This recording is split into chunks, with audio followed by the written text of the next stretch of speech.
이스라엘의 7대 절기와 그리스도입니다. 골로새서 2장 16절에 17절인데 사도 바울은 하나님께서 구약에서 모세를 통하여 주신 이스라엘의 7절기는 장래에 일어날 그림자라고 말하고 그 그림자의 실체가 바로 그리스도라고 증거합니다. 그래서 이스라엘의 7대 절기와 그리스도가 어떤 관계가 있는지 좀 봐야 됩니다.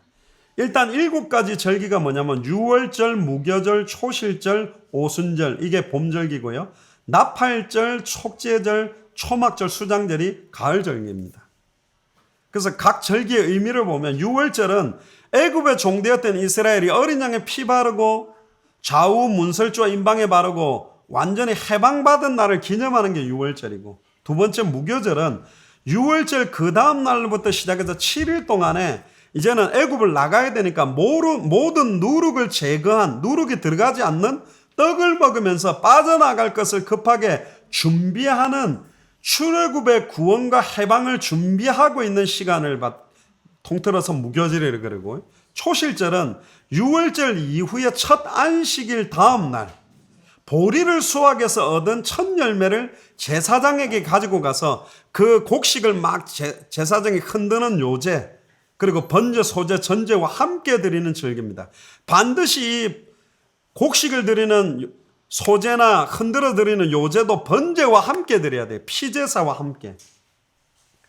그리고 네 번째가 오순절인데 초실절 이후에 50일, 그래서 오순이라 그럽니다. 50일째 되는 날로 여름 농사로 수확한 밀의 첫 곡식을 드립니다. 그래서 이 날을 오순절, 칠질절, 맥추절, 이 맥이 보리맥자가 여기서는 밀을 말하는 겁니다. 초실절은 보리, 오순절은 밀을 수확해서 드리는 날입니다. 그래서 굉장히 중요한 의미를 가지게 되고요. 다섯 번째는 날팔절입니다. 오순절 이후에 3, 4개월 동안은 아무런 절기가 없어요. 그러나 7월 1일, 3, 4개월이 지난 이후 7월 1일이 정월 초하루입니다. 이스라엘 민족에게 7월 1일이 1월 1일 신년하고 똑같은 날인데 신년 절기로 드리는 날이 나팔절이에요. 나팔을 부는 의미인데 하나님의 마지막 심판이 가까웠음을 온 백성에게 선포하고 하나님 앞에서 회개하도록 만드는 겁니다. 굉장히 중요한 날이고요. 그리고 여섯 번째 속죄일은 나팔절로 시작돼서 10일 동안 회개하는 날의 마지막 날을 말하는 게 속죄일입니다. 왜 회개하게 만드냐면 이 10일 동안에 회개를 하지 못해서 속죄가 이루어지지 않으면 이스라엘에게는 모든 두렵고 떨리는 저주 재앙이 임하게 돼요. 그러나 속죄일을 통해 속죄가 된다면 참된 기쁨과 해방이 넘치게 되는 날이 되는 겁니다. 그래서 굉장히 두렵고 떨림으로 준비하는 날이 속죄일이고, 초막절은 광야에 함께 계셨던 이스라엘과 함께 계셨던 하나님이 모든 필요를 공급하시고 인도해서 가나안 땅으로 인도해서 드린 토지의 모든 소산을 거두고 마친 이후에 드리는 감사절입니다. 곡식을 거두고 담는다라는 의미죠.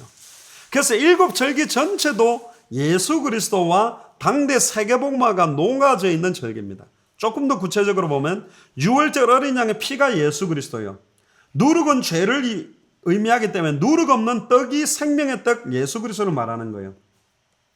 초실절은 죽은 자 가운데서 다시 살아나셔서 잠자는 자의 첫 열매가 된다는 예수 그리스도의 부활을 예표하기 때문에 예수 그리스도를 말하는 것이고, 또 부활하고 승천하신 이후에 오순절 마가다락방에 성령 충만함이 임했던 것처럼 영혼을 수호하기 위해서 성령 충만함을 부어주신 날이 오순절이요. 나팔절은 마지막 심판 때에 나팔을 불어서 온 세계 흩어져 있는 모든 족속 천하만민 땅끝을 깨워서 택하신 자를 모으고 그리스도의 재림, 다시 오실 그리스도를 바라보며 당대 생활을 완성하기 위한 중요한 시기가 나팔절입니다. 그러니까 나팔절부터 속죄일과 초막절까지는 21일 동안 급속하게 진행돼요. 그래서 마지막 때에 급속한 전도운동이 일어난다는 것이고, 속죄일은 예수 그리스도의 재림과 마지막 심판과 온전한 구속으로, 행위에 따라 불순종한 사람은 영원한 불못으로, 생명책에 기록됐고 예수를 그리스도로 믿는 의인은 영원한 안식과 생명으로 들어가게 만드는, 그래서 초막절 수장절은 영혼 추수와 심판을 통해 곡식과 쭉정이를 가려서 천국에 아예 들어가게 만드는 의미는 초막절입니다. 그래서 그리스도 안에 성취된 언약은 유월절, 무교절, 초실절은 성취된 언약이요. 앞으로 성취될 언약은 가을절기, 오순절, 나팔절, 속죄일, 초막절이 남아 있습니다. 그래서 우리는 빨리 그리스도의 재림과 종말에 관계되어 있는 이 언약을 딱 붙들고, 재미난 거는 이 나팔을 불 때 값비싼 나팔을 부는 것이 아니라 모든 백성들이 다 가질 수 있는 양각 나팔을 불어라 그랬어요. 이 나팔절은 제사장이 성전 안에서 부는 것이 아니라 각각 모든 이스라엘 백성들이 처해 있는 거처에서 양각 나팔을 부는 겁니다. 그러니까 각자가 처해 있는 직장이나 가정이나 학교 현장에서 말씀 운동을 하고 쳐서 외치는 건데, 나팔을 부는 의미는 하나님의 백성을 깨우고 하나님 말씀 앞에 온전하게 서고 앞으로 있을 속죄일에 두려움으로 준비하게 딱 만드는 겁니다. 마지막 때가 가까워 있기 때문에 깨어서 기도하라는 것처럼. 그리고 속죄일은 이제 하나님의 말씀을 믿고 순종한 하나님의 백성이 모든 죄에서 깨끗함을 입고 대속함을 얻고 영생의 부활을 의미하게 되고, 그래서 이제 심판받는 날이 속죄일입니다. 이제 초막절 수장절은 뭐죠? 이제는 영원한 안식에 하나님의 나라에 거해서 하나님과 함께하게 되는 겁니다. 결론적으로 참 그리스도인은 성취된 언약, 예수가 그리스도라는 걸 믿고 앞으로 성취된 언약, 당대 세계복음화, 다시 오실 그리스도를 바라보고 사는 삶이 일곱 절기를 정확하게 누리는 언약의 백성의 삶이죠. 12갑니다.